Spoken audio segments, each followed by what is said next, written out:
எல்லாருக்கும் வணக்கம். இந்திய அரசியல் சாசனம் நம்ம தமிழ்நாட்டில் இருக்கிற எல்லாருக்குமே கொடுத்துருக்கிற உரிமையில் ரொம்ப ரொம்ப முக்கியமானது ஓட்டிங் ரைட், வாக்குரிமை. ஒரு மனுஷன் உயிரோடு இருக்கான்றதுக்கு அடையாளமாக இருக்கிறதுல அவனோட ஓட்டுரிமை ரொம்ப முக்கியம். அதனால தான் voting is not only our right but also our life.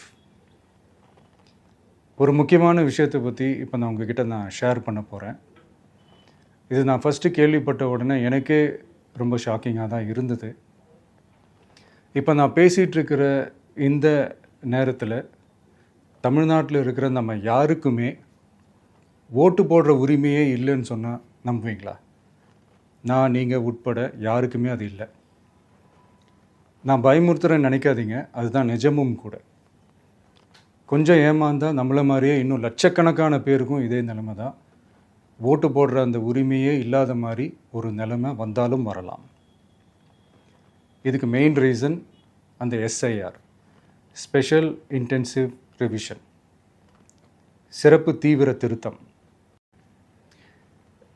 இப்போது இந்த எஸ்ஐஆர் நம்ம தமிழ்நாட்டில் எப்படி ஒர்க் ஆக போகுது?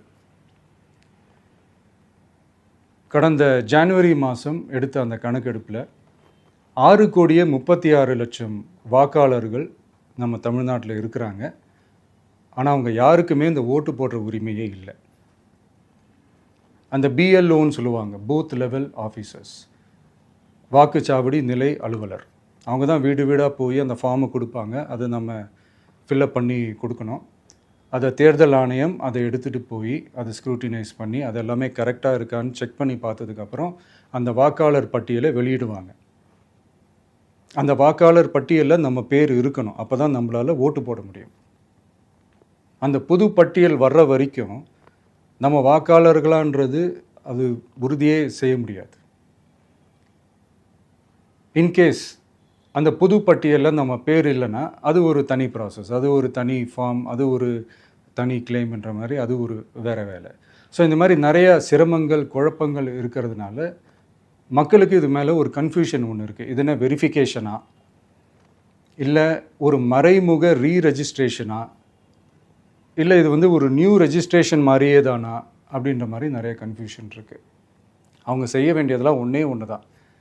இந்த மாதிரி வீடு வீடாக போய் அந்த என்யூமரேஷன் ஃபார்ம் நம்ம ஃபில்அப் பண்ணி கொடுக்கும்போது அதுக்கான அக்னாலேஜ்மெண்ட்டை அந்த பிஎல்ஓ அந்த ஆஃபீஸர்கிட்ட இருந்து நீங்கள் வாங்கிக்கணும். அது ரொம்ப ரொம்ப முக்கியம்.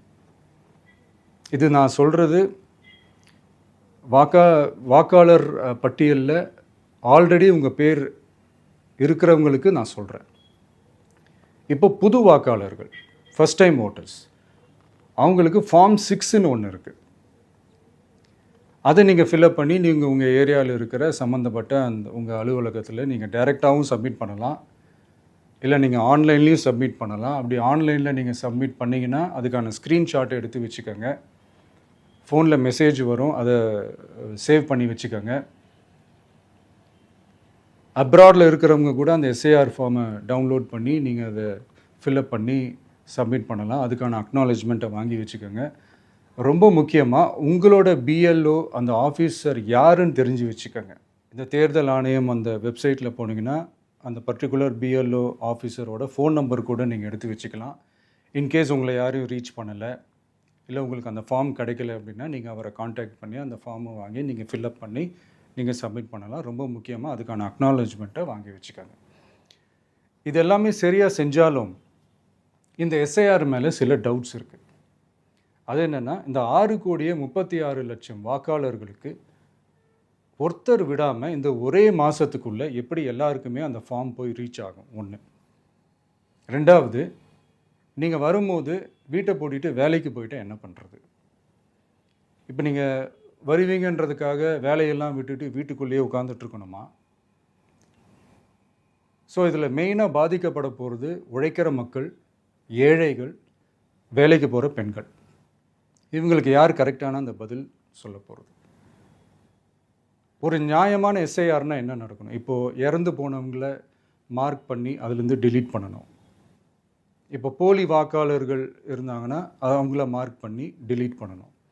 இப்போ ஆல்ரெடி ஓட்டு இருக்கிறவங்களுக்கு எதுக்கு இந்த ரெஜிஸ்ட்ரேஷன் என்ற பேரில் இவ்வளவு குழப்பங்கள் அப்படின்றது தான் எங்கள் கேள்வி.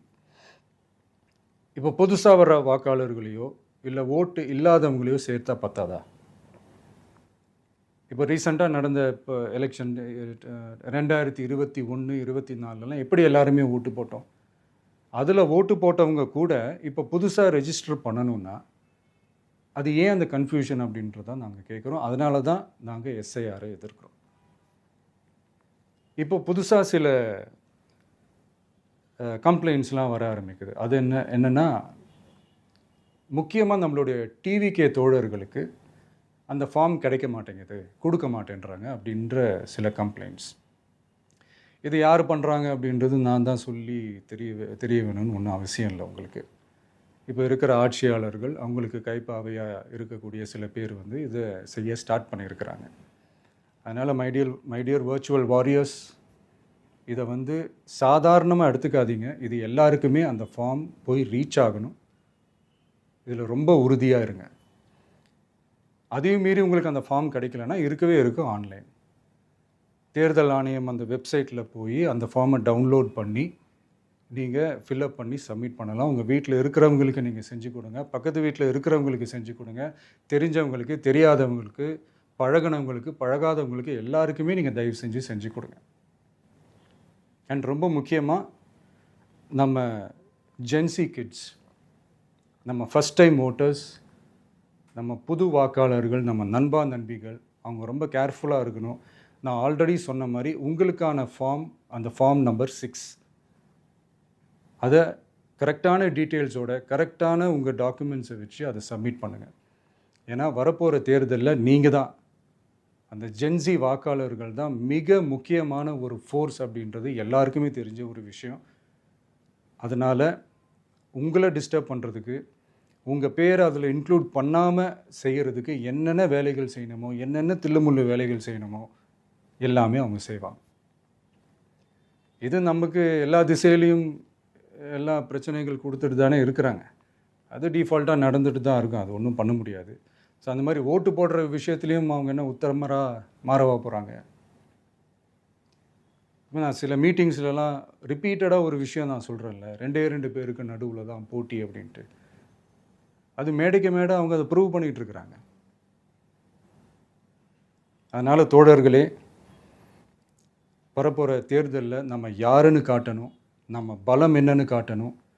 அதுக்காக அந்த பலமான, அந்த பவர்ஃபுல்லான ஆயுதத்தை நம்ம கையில் எடுக்கணும். அந்த ஆயுதம் வேறு எதுவுமே இல்லை, ஓட்டு, வாக்கு, ஜனநாயகம். அது இருந்தால் தான் நம்ம அந்த வெற்றியை நோக்கியே நம்மளால் பயணிக்க முடியும்.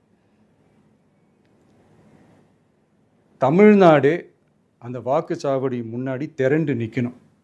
அதை பார்த்துட்டு தமிழ்நாடே தமிழக வெற்றி கழகமா, இல்லை தமிழக வெற்றி கழகம் தான் தமிழ்நாடா அப்படின்ற மாதிரி இருக்கணும். வீடுன்னு ஒன்று இருந்தால் தான் ஓடு மாற்ற முடியும்னு அறிஞர் அண்ணா அவர்கள் சொல்லியிருக்கிறாங்க. அந்த மாதிரி ஓட்டுன்னு ஒன்று இருந்தால் தான் இந்த நாட்டையே காப்பாற்ற முடியும். அப்புறம் இன்னொரு முக்கியமான விஷயம், அந்த எனிமரேஷன் ஃபார்ம் நீங்கள் ஆன்லைனில் நீங்கள் ஃபில்அப் பண்ணும்போது அதில் ஒரு சில ப்ராப்ளம்ஸ் வர்றதுக்கு வாய்ப்பு இருக்குது. அது உங்களுடைய ஓட்டர் ஐடியில் இருக்கிற உங்கள் பேரும், ஆதார் கார்டில் இருக்கிற பேரும், அந்த ஸ்பெல்லிங், இனிஷியல்ஸ் எல்லாமே ஒரே மாதிரி இருந்தால் தான் அது அக்செப்ட் ஆகும், இல்லைன்னா அக்செப்ட் ஆகாது. அது கொஞ்சம் கேர்ஃபுல்லாக பண்ணுங்கள். அது கொஞ்சம் யூசர் ஃப்ரெண்ட்லியாக இருக்கலாமேன்னு கேட்டதுக்கு அதெல்லாம் முடியாது, அதுக்கெல்லாம் வாய்ப்பு இல்லை, அதுக்கெல்லாம் ஆளுங்க இல்லை, பண்ண முடியாதுன்னு ரிப்ளை பண்ணிட்டாங்க. ஸோ அதனால் மைடியர் டிவிகே தோழர்களே, மைடியர் ஜென்சி படை பலமே, உஷாராக இருங்க, கான்ஃபிடெண்ட்டாக இருங்க, நல்லதே நடக்கும், வெற்றி நிச்சயம். மீண்டும் சந்திக்கும் வரை நன்றி, வணக்கம்.